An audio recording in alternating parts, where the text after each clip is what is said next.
எல்லாரும் இங்கிருந்து வெளியே போங்கள்.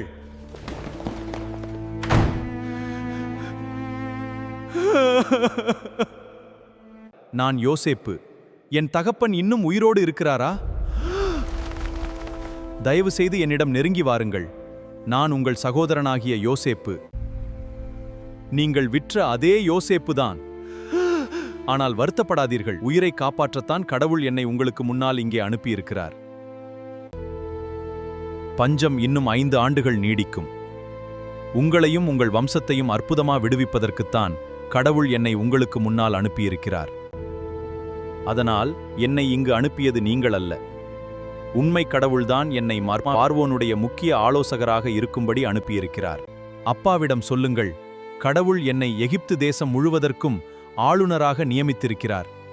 உடனே புறப்பட்டு வாருங்கள், நேரம் கடத்தாதீர்கள் என்று.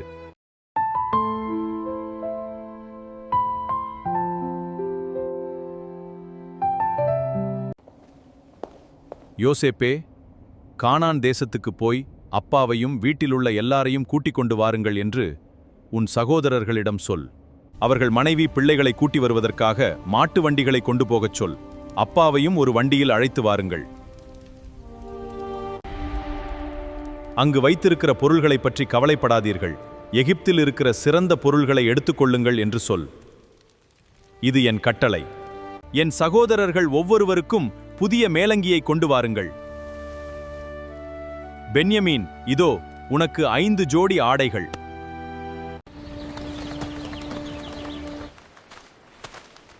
நடந்த எதை குறித்தும் ஒருவருக்கொருவர் வாக்குவாதம் செய்யாதீர்கள்.